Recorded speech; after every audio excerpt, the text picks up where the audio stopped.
Bom dia a todos, que Jesus os abençoe em mais esta manhã. Eu vou procurar falar mais alto, porque algumas pessoas me pediram. E a Vânia e eu estávamos conversando da necessidade da gente ter um microfone para ampliar um pouco mais a altura da voz, tá bom? Então, eu vou falar um pouco mais alto de costume. Da morte física em si, é difícil quem não tenha receio de morrer fisicamente, tá?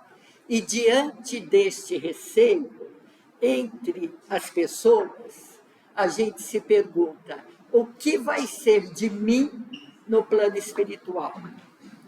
O que vai ser dos meus entes queridos que partiram, ou que vão partir, como eles estão e como será que eles vão estar no plano espiritual, né? Se a gente pensar verdadeiramente, nós vamos concluir que aquilo que nós somos hoje, de fé, de bondade, de compreensão, com índoles não boas, sem ética. Então, aquilo que nós temos em nós é o que nós vamos levar. E nós vamos deixar aqui o corpo físico que foi útil para nós, né? Ai, meu Deus, cremação, enterrar, eu vou ficar lá embaixo, não sei o que vai ser? Nós não precisamos se preocupar com isso. Porque, às vezes, se não tem cremação, se não tem o enterro, que para nós é comum, e, de repente, o acidente aéreo, que a gente fica no meio do mato, sem vida física, ou no mar, nós temos que nos preparar. E assim nós não vamos nos preocupar de que jeito que nós vamos estar, ou de que jeito que o nosso ente querido poderá estar, ou poderá ficar no futuro, né? Então, isso já nos acalma mais, né? Então, eu gostaria de, antes de citar alguns exemplos, de falar o seguinte: existem, tanto aqui quanto no plano espiritual, espíritos mais equilibrados. Vocês concordam? Tá? Esses mais equilibrados, eles estão equilibrados aqui do lado de lá. Esses dias, estando com uma companheira da casa que com enfermidade está passando por situação mais delicada, eu falei: deixa eu te perguntar uma coisa. Ela falou: pergunta, Marilda. Eu falei: você sente paz no seu coração? Ela no hospital, um tratamento intensivo, ela falou: eu sinto muita paz. E você vê que é com sinceridade, né? Então, o fato de nós estarmos muito enfermos, isso não é motivo para tirar nossa paz. Se a gente conquistou uma forma de viver, tendo uma visão mais real, mais ampla da vida, que aqui é passageiro, né? E aí eu me lembrei da irmã Sheila, que ela, com 28 anos, ela trabalhou de enfermeira na Segunda Guerra Mundial e ajudando, socorrendo as pessoas feridas do país dela, né, do lado do país dela. E que ela levou uma bala e morreu. E do lado de lá, após a morte dela, ela foi solicitada como enfermeira, só que num âmbito espiritual, a continuar o trabalho dela do lado de lá. Nossa, mas ela teve uma morte trágica. O problema não é nem o tipo de morte que ocorre conosco, é o preparo que nós temos. Porque tem pessoas, até de muita idade, que você fala: nossa, ela viveu bastante, já se sente preparada. Às vezes ela está desesperada, que ela não quer morrer. E se pensar nisso, ela vai ficar aflita. Então, não é o tipo de morte, não é nem a questão da idade, é questão das nossas conquistas interiores, né? Tem espíritos, eu citei aqui algumas coisas, que vamos supor que eles desencarnam, por exemplo, estavam muito doentes. Então, nesse processo de desencarne, muitas vezes, ele poderá ir para um hospital espiritual para se refazer em espírito, porque, às vezes, o corpo espiritual dele, que a gente chama de perispírito, ele conserva muitos sintomas de dores, das enfermidades. Então, ele poderá ficar por horas, dias, semanas, meses, vai depender de cada espírito num hospital espiritual. Marilda, mas por que você está falando poderá? Eu pensei o seguinte, você imagina uma pessoa que viveu, porque o que tem aqui tem do lado de lá, ninguém vira anjo do lado de lá, tá? Uma pessoa que viveu aqui fazendo coisas erradas, matando, enganando, traindo, somando coisas muito ruins para ela e angariando inimigos. E parte desses inimigos ainda estão aqui e parte desses inimigos já partiram. E essa pessoa que depois de anos a gente vê, tadinho, está doentinho, Deus que abençoe, depois morreu, ai, agora descansou, que belezinha.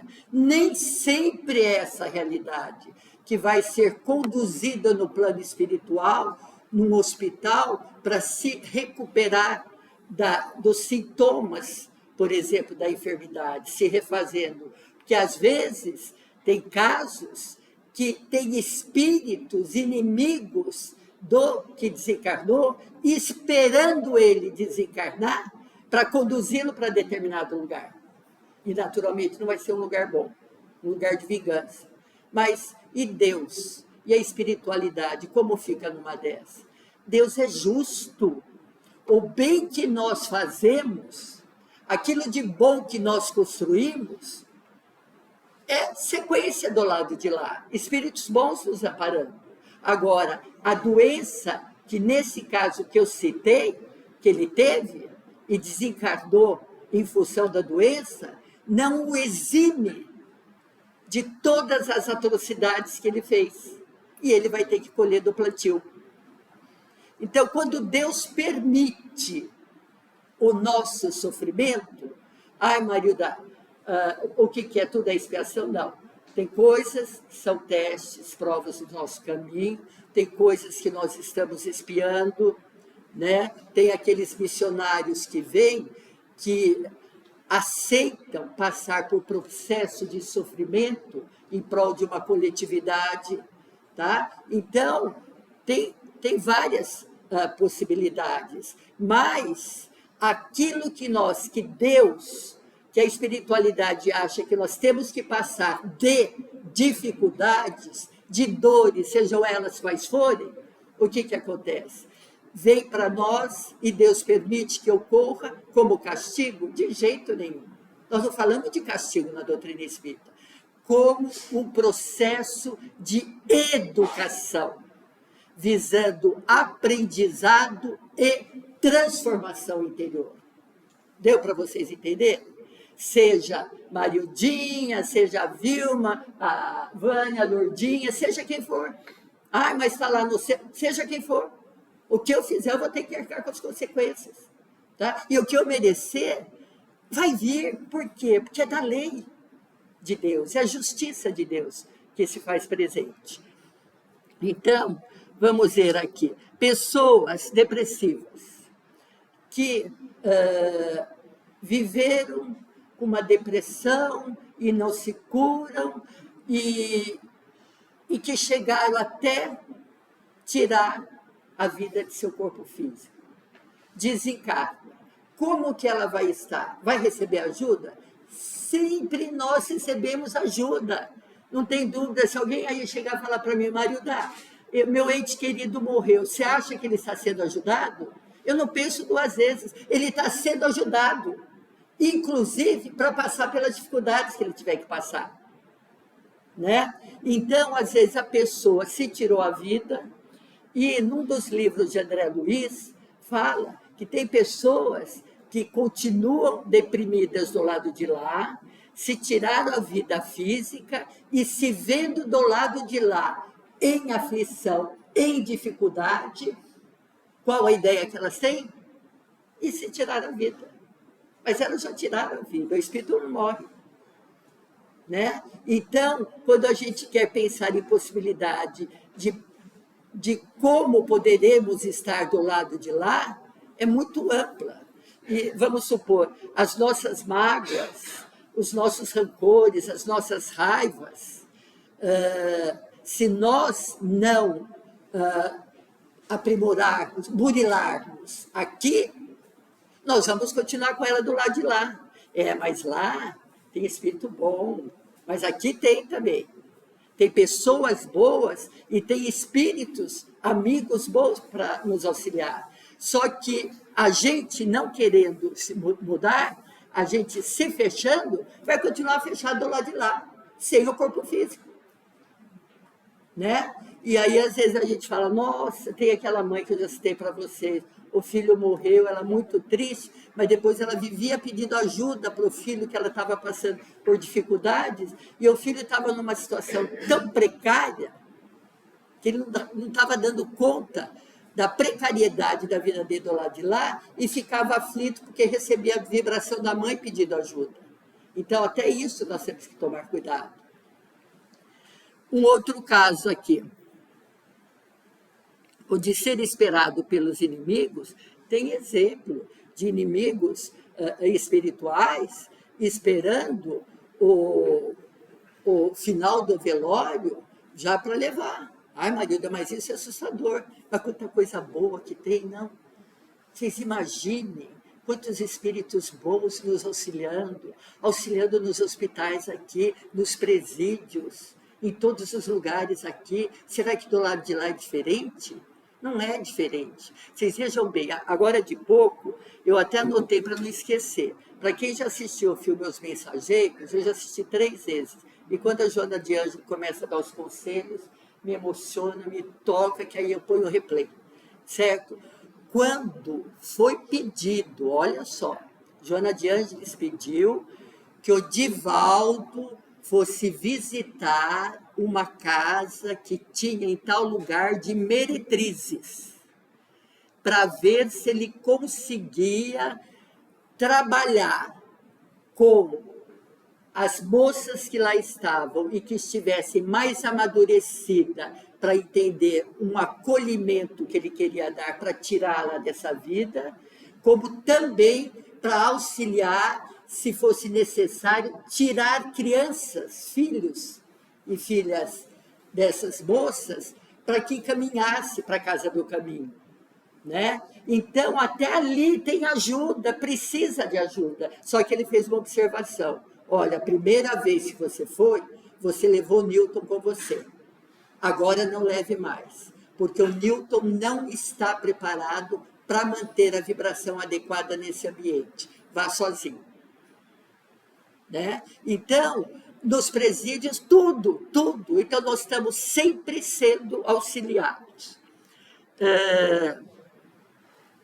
E quanto ao vício, os espíritos encarnados que aqui têm vício e não superou esses vícios aqui, eles vão continuar do lado de lá.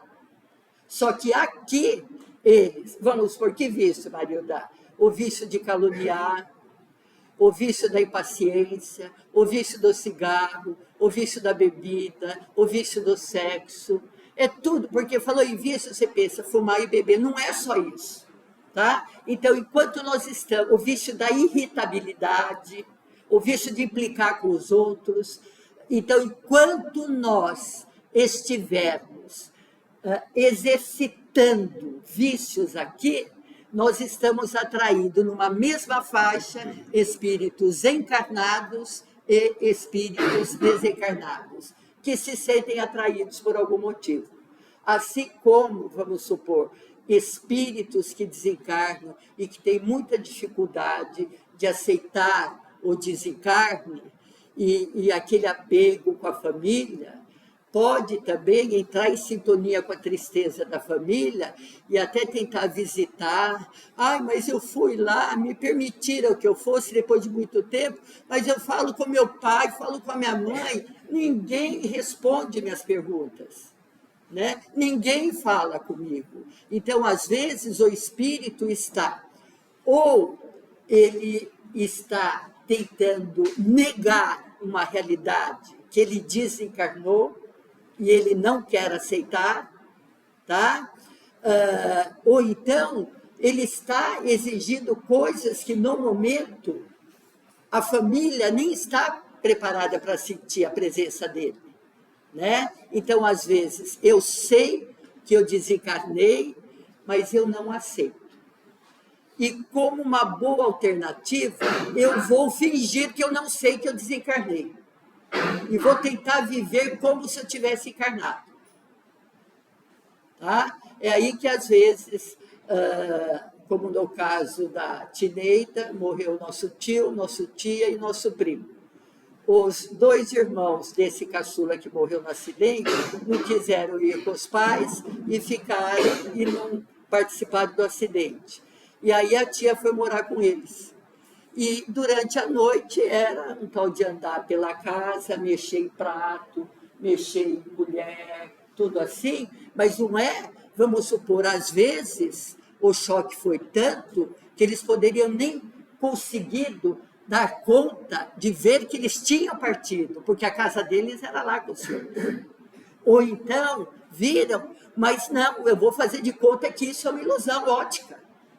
Eu não morri, né? E aquele caso que o Divaldo, que o Haroldo fala, né, na comunicação, eu já falei aqui, que o espírito falou, não, mas eu não morri, tudo bem. Aí a espiritualidade convidou ele depois para, se aceitava, visitar o túmulo dos entes queridos dele que tinha partido, né? Então ele foi em espírito com mentores.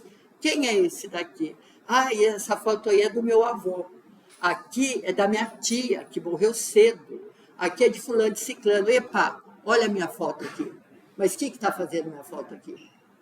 Tá? E aí custou para ele aceitar. Mas, às vezes, a gente se bloqueia de uma realidade, de medo de enfrentar. Né? Eu gostaria, deixa eu só ver aqui para não pular,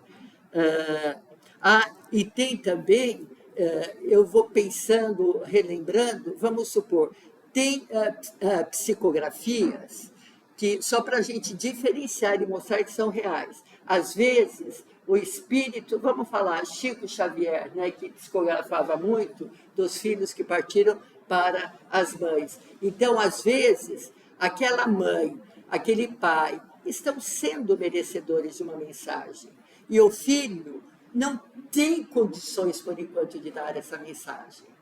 Ele pode, esse filho, receber ajuda da espiritualidade, forças e meios de dar uma mensagem pelo merecimento dos pais. Ah, Marilda, mas aí é mistificação. Não, mistificação é como você recebe o espírito, ele se passa pelo Bezerra de Menezes, e não é Bezerra de Menezes, mas aí os mentores estão assumindo, e às vezes até na mensagem fala, meu avô que está me ajudando, porque eu por mim mesmo não tenho condições. Tá? Então a gente está fazendo um retrospecto assim de como pode acontecer as coisas do lado de lá. Isso daqui Então, agora, eu gostaria de citar 2 exemplos. Esse daqui. Um senhor, história real, tá? Isso aconteceu 100 anos atrás, e foi contado por uma pessoa que é extremamente cumpridora da igreja evangélica. Tá? Então, ela citou um caso de uma pessoa da família que ele era amansador de cavalos na fazenda que ele trabalhava. Então, lá ele era tido como xerife. Então, um facão aqui e do outro lado, revólver. E amansando os cavalos e botava medo na turma. Era um capitão bravo ali, era um xerife, né? E, num dado momento, uma pessoa, conhecido dele, pediu R$ 7 emprestado para ele. Ele falou, tudo bem, te empresto R$ 7. Só que antes dessa pessoa pagar, essa pessoa desencarnou e não quitou a dívida. E do lado de lá, preocupado com a dívida. O xerife que anda armado, meu Deus, eu estou devendo para ele, o que vai acontecer comigo? Né? E passado um tempo, na fazenda, num lugar delimitado, dava uma ventania naquele mato, e como se fosse um temporal. E o xerife ali com as armas, olhando meio torto, porque aquilo lá, só naquele local, não era normal. E não tinha medo, mas estava achando esquisito. Depois, em outros momentos, isso se repetiu. Aí ele falou, quer saber do negócio? Eu estou sentindo a presença do fulano de tal que ficou me devendo R$ 7. Se for ele, ele vai se ver comigo. Quer vir aqui para me assustar? Aí, olha só, ele, o xerife amassador de cavalo, ele sacou do revólver e falou, se é você que está aprontando isso aqui para mim, se você não morreu, é agora que você vai morrer. É agora que você vai morrer, se prepare. E ele começou a atirar naquele lugar que ele descarregou o revólver, atirando.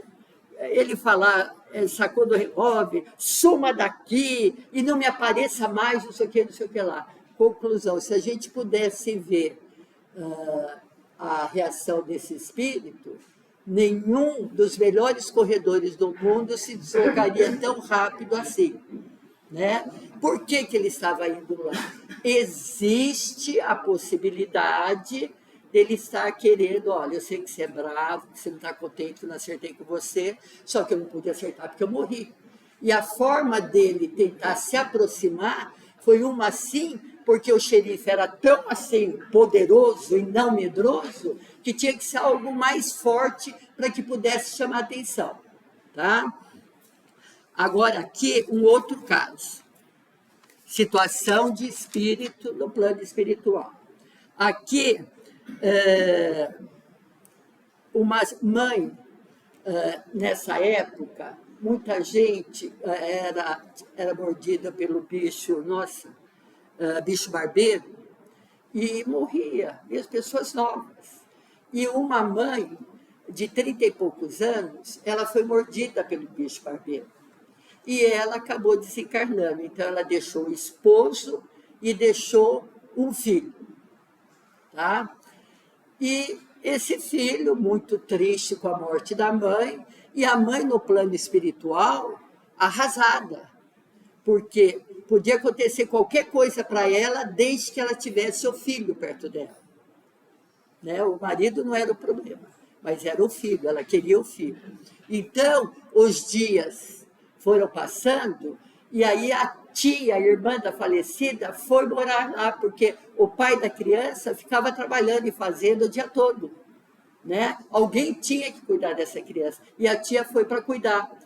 E aí a criança continuou dormindo no quartinho dela, a tia em outro cômodo, e como sempre, aquela criança, quando estava assim para dormir, ela via a mãe mexendo no fogão a lenha, às vezes colocando lenha para adiantar algum trabalho, ou mexendo na brasa, mexendo no fogão de lenha. Então a criança via a mãe ali e assustava. E falava, estou com medo, falava para a tia, falava para o pai. Aí o pai falava, filho, a hora que você vê tua mãe mexendo lá nas brasas, fala para tua mãe, mãe, continua a sua vida do lado de lá, que eu tenho que continuar a minha do lado de cá. Há mais de 100 anos, para quem não sabia de espiritismo de nada, era um ótimo conselho. né? Coisas que a gente pode falar ainda hoje. E as coisas continuaram. Só que o desespero dessa mãe querendo o filho foi tanto que aí teve uma certa noite que ele viu a mãe mexendo lá. Só que aí a mãe começou a andar em direção a ele. E o medo dele foi ficando cada vez maior. Aí, olha, o que eu vou falar, vocês vão falar, Marilda, mas explica detalhes. Agora, na palestra, não dá. Leiam e estudem o livro dos médiuns, tá? Senão vai parecer coisa irreal. A mãe veio, só que ela estava materializada. Então, ela estava palpável e ela pegava as coisas palpáveis. E ela foi e pegou nos braços do filho. E o filho não tinha força nem para gritar. Aí ela pegou e agarrou o filho com todo amor. Você vai ficar comigo aonde eu estou. Eu não posso ficar sem você. Ele começou a gritar pela tia. A tia apareceu. Como ele estava materializado, a tia viu e foi tirar a criança da mãe. E teve muito trabalho para conseguir desgarrar a criança da mãe. Tá? Então, esses exemplos que a gente dá, e isso aconteceu mais de 100 anos. E quem contou isso foi a esposa de uma pessoa dessa família aí. Mas é família muito evangélica e não criticando. O que chama atenção que ela contou como se fosse um espírita que estivesse contando, porque não acredita, né? E de tão verdadeiro que foi. Então, nós estamos dando exemplos, e para... Ainda dá para falar, mas esse daqui. Um outro exemplo. Esse de Kardec, até o que eu lembrava da história, mas não me lembrava bem, eu perguntei para a Fátima, eu falei, né, Fátima? Falei, Fátima, eu estou lendo no Livro dos Espíritos e não acho aonde que está. Aí ela falou, Marilda, procura relacionado com as irmãs Fox, né? Então, tem o caso, eu teria os dois para contar, acho que não vai dar tempo. Ou das irmãs Fox, tá? De alguém que aparecia na casa, e tem o do Pintacilgo.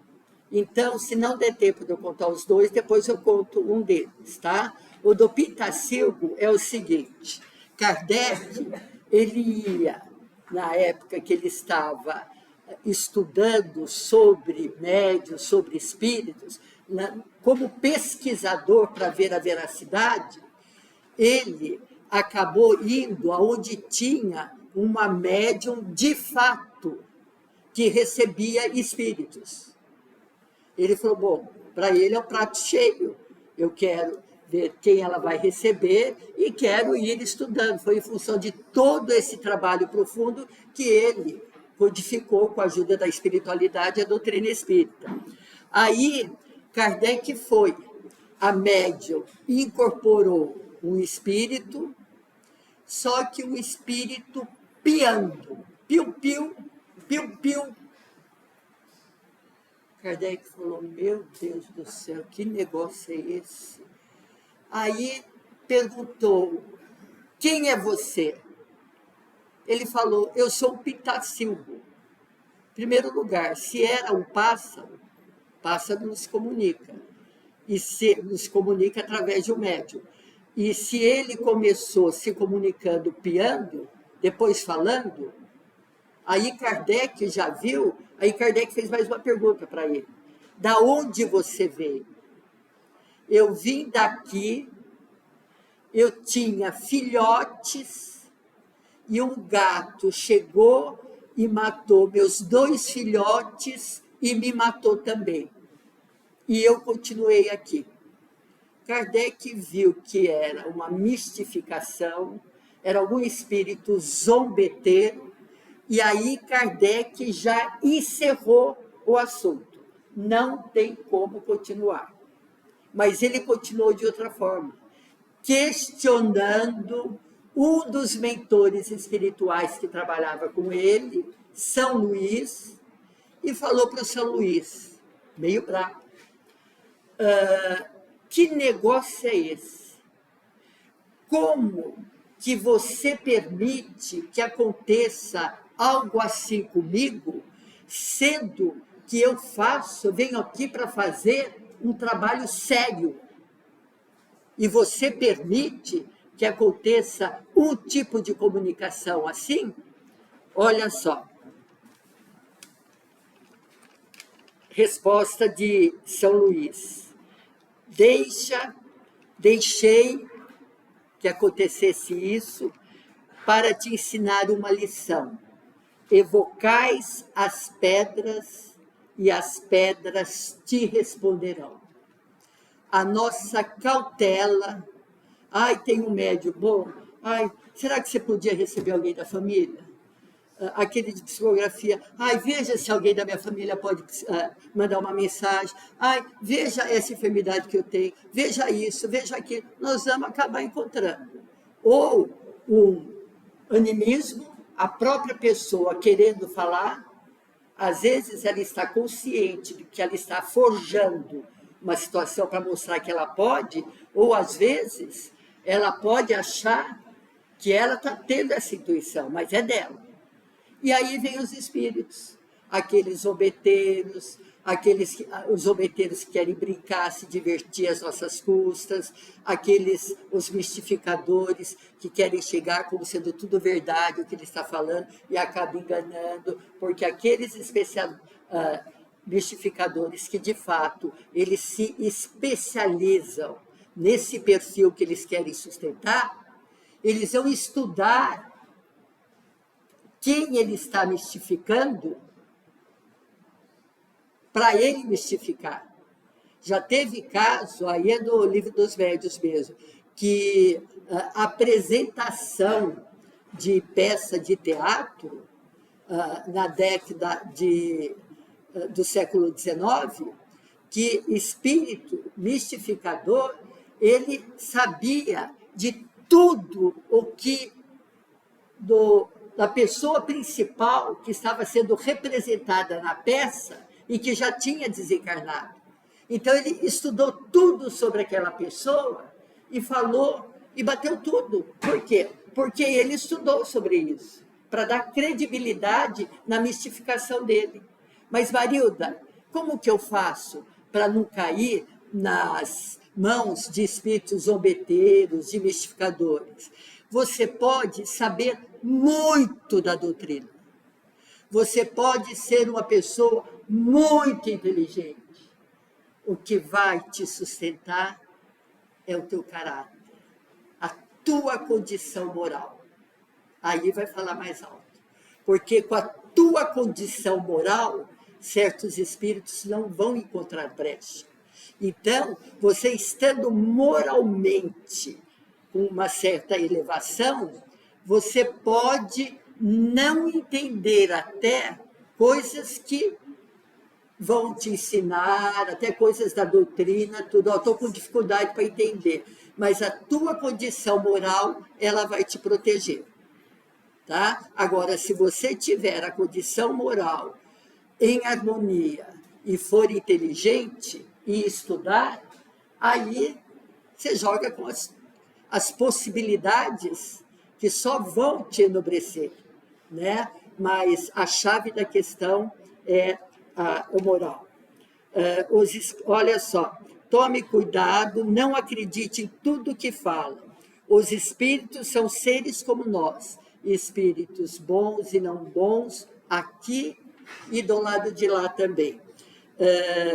Aqui tem gente perturbada, de má fé, tem criminoso, lá também. Então, é o seguinte, a mensagem é essa que eu gostaria de dizer, e depois na próxima palestra eu falo do exemplo da irmã Fox. Tá? Vamos nos preocupar, não vamos antecipar aquilo que poderá dar de errado na nossa vida. Ai, Marilda, aquilo que poderá de dar certo, podemos ter como meta, assim, olha, eu gostaria de estar em paz, olha que joia, não sei de onde que é. Eu gostaria de estar em paz. Então, o que eu preciso para estar em paz? Então, eu tenho uma meta. Agora, quando a gente foge dessa meta, aí, tanto faz a gente estar aqui como lá. Né? Então, vocês vejam, e só para finalizar, que vocês já viram em livros e já ouviram também, aquele pai que a mãe e o pai, muito triste da criança, do filho que tinha desencarnado, mas muito triste mesmo, lugarzinho pequeno, cemitério pacata, e aí o pai, o desespero era tanto que ele ia dormir do lado do túmulo do filho, levava o colchãozinho, levava tudo, e ficava lá noites e noites dormindo, até que um dia esse filho disse para o pai, pai, enquanto o senhor está dormindo do lado do túmulo que meu corpinho está enterrado, eu fico fazendo companhia para a mamãe em casa. Sai dessa. Nunca mais ele foi no túmulo. Só para visitar, para colocar flores. Né? Então, vamos aprender. Só que é oportunidade de estudar esses livros que a gente mostra aí, um mais lindo que o outro. Esses dias eu encontrei um tudo de folha solta do Leon Denis. Eu falei, meu Deus, vai cair cada vez mais folha. E é um livro que nem sei se continua publicando. Eu mandei encadernar, tá coisinha linda. Porque pode fazer diferença na nossa vida. Só que para isso a gente tem que querer. Tá? Fica tudo, eu sei disso, eu sei aquilo. Não precisa nem falar de Kardec, já sei tudo, já li. Li, mas não estou vivenciando. Vamos ler de novo com reflexão para ver se a gente muda um pouco. Tá? Que Jesus abençoe a todos, muita luz, muita força. Vamos não ficar ansiosos, né, Lourdinha? Como eu estava, eu quero meu tempo de palestra, não pode perder, não pode avançar meu tempo. Ansiosos, preocupados com o que poderá acontecer, porque só vai acontecer na nossa vida resultado de nossos plantios, e sejam eles quais forem, nós estamos protegidos por Deus. Porque a hora que a gente estiver chorando de dor física ou de uma dor moral, com certeza nós estamos sendo muito acolhidos e amparados pela espiritualidade, tá? Então, muita paz a todos.